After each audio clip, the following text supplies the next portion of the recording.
Hi, I am Avni Arya और आप देख रहे हैं नागपुर न्यूज बुलेटिन। आइए नजर डालते हैं दिन भर की कुछ खबरों पर। गुरुवार 1 दिसंबर को सुबह ईडी के ऑफिसर्स ने एक साथ शहर के 4 मेजर सुपारी वालों के यहां रेड शुरू कर दी। जिन सुपारी व्यापारियों के यहां आज छापे पड़े हैं उनमें प्रकाश गोयल, आसिफ कलीवाला, दिग्विजय ट्रांसपोर्ट के हिमांशु शामिल है। जानकारी के अनुसार ये सभी सुपारी व्यापारी विदेश से सुपारी का इंपोर्ट करने वाले हैं। इससे पहले भी ये लोग अलग अलग वेरियस इन्वेस्टिगेशन एजेंसीज के निशाने पर आ चुके हैं। नागपुर पुलिस ने भी इनमें से कुछ सुपारी व्यापारियों पर सड़ी सुपारी को लेकर कार्रवाई की थी। जानकारी ये भी है कि कल शाम से ही ईडी के ऑफिसर्स शहर में मौजूद थे। इस टीम में मुंबई के अलावा दूसरे शहरों के ऑफिसर्स भी शामिल थे। सुबह ही सुपारी व्यापारियों के यहां रेड पड़ने की खबर शहर में फैल गई थी। इससे बाकी सुपारी व्यापारी भी अलर्ट हो गए हैं। नागपुर शहर की सेंट्रल जेल में कुछ दिन पहले गांजा, सिगरेट, खर्रे जैसे नशीले चीजें मिली थी, जिसके बाद ये बात काफी फैल चुकी थी। ये चीजें कैदियों को कोई और नहीं बल्कि जेल के कर्मचारी ही दे रहे थे। गुरुवार 1 दिसंबर को एक इन्वेस्टिगेशन में एक नया रैकेट सामने आया है जो जेल के अंदर से फोन से ऑपरेट हो रहा था। इस रैकेट की ओर से नशीली वस्तुएं जेल के अंदर मंगवाई जा रही थी।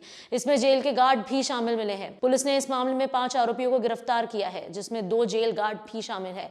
इन आरोपियों में श्रीकांत थोराट, गोपाल पराते, राहुल मेंढेकर, अजिंक्य राठौड़ और प्रशांत राठौड़ शामिल है। इस मामले में शहर के सीपी अमितेश कुमार ने बताया कि अजिंक्य और प्रशांत दोनों जेल गार्ड्स हैं। श्रीकांत, गोपाल और राहुल क्रिमिनल्स हैं।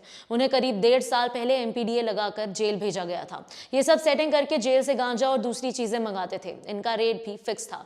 गांजे के लिए 5,000 रुपए, खाने की चीजें लाने के लिए 2 से 3,000, तो वहीं कपड़े और स्वेटर लाने के लिए 1,000 रुपए लिए जाते थे। सीपी अमितेश कुमार को मंगलवार को इस रैकेट की टिप मिली थी। इसके बाद उन्होंने क्राइम ब्रांच और साइबर सेल की मदद से इन्वेस्टिगेशन शुरू की। जेल से एक सिम कार्ड ऑपरेट होने की जानकारी सामने आई है। पुलिस ने कॉलर्स और व्हाट्सएप की जांच की तो ये पूरा रैकेट सामने आया। नागपुर शहर में इन दिनों कई जगहों पर देर रात तक पार्टीज होती हैं। रेस्टोरेंट्स, बार रात तक खुले रहते हैं। यहाँ पर डीजे और म्यूजिक प्रोग्राम भी किए जाते हैं, लेकिन अब ऐसे लोगों की खैर नहीं। गुरुवार 1 दिसंबर को शहर के सीपी अमितेश कुमार ने देर रात तक पार्टीज करने का आयोजन करने वालों के खिलाफ सख्ती से निपटने के इंस्ट्रक्शंस दिए हैं। उन्होंने जनवरी तक अलग अलग जगहों के लिए कई रूल्स लगाए हैं। इनका वायलेशन करने वालों के खिलाफ कड़ी कार्रवाई करने के इंस्ट्रक्शंस पुलिस ऑफिसर्स को दिए गए हैं।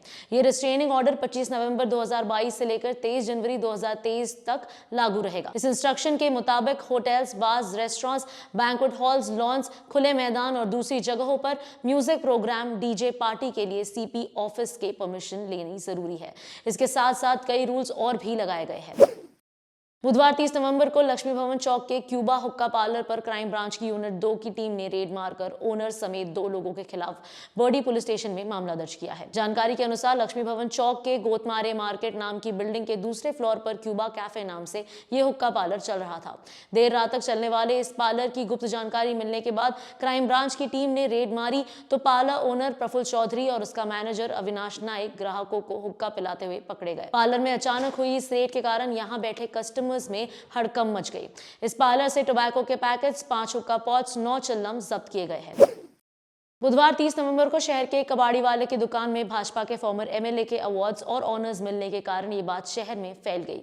ये अवार्ड्स कई संस्थाओं की ओर से दिए एमएलए को दिए गए थे। ये सभी awards farmer MLA Anil Sole के थे। इसके बाद जब ये खबर फैली तो इसकी जानकारी सोले के ऑफिस में भी पहुंची। जानकारी मिलते ही उनके पीए काचीपुरा के कबाड़ी वाले के पास पहुंचे और उससे सभी सामान वापस लिया। सोले के मुताबिक उनके ऑफिस को दूसरी जगह शिफ्ट किया जा रहा है, जिसके कारण ये अवार्ड्स और सामान एक बोरे में भरकर रखे थे। कर्मचारियों को रद्दी बेचने के लिए कहा था, लेकिन उसने रद्दी समझकर ये बोरा भी वहां लगा दिया। हम नए ऑफिस में अवार्ड्स रखने के लिए ये बोरा ढूंढ रहे थे। इतने में ये अवार्ड्स रद्दी वाले के पास मिलने की इंफॉर्मेशन मिली। उसके पास पहुंचकर हमने सभी अवार्ड्स वापस लिए हैं। बुधवार को दिन भर शहर के पॉलिटिक्स से जुड़े लोगों में यही चर्चा चल रही थी। गुरुवार 1 दिसंबर को नागपुर के पास मौदा के नेशनल हाईवे 6 पर एक दर्दनाक एक्सीडेंट में 2 लोगों की मौत हो गई, तो वहीं 2 लोग गंभीर रूप से घायल हो चुके हैं। इस एक्सीडेंट में एक महिला और उसके बच्चे की मौके पर ही मौत हो गई। जानकारी के अनुसार नागपुर की तरफ रॉन्ग साइड से आने वाले कंटेनर ने बाइक को टक्कर मार दी। मृतक कुही तहसील के चिकना थामना के रहने वाले बताए जा रहे हैं। इस मामले में पुलिस आगे की कार्रवाई कर रही है। इस वीडियो के प्रोड्यूसर है विक्रांत चांडिलिया, स्क्रिप्ट लिखी है शमानंद तायडे ने और कैमरा के पीछे है अनुराग राउत। आज के लिए इतना ही। कल फिर मिलेंगे नई न्यूज बुलेटिन के साथ। Nation next news hub for new India.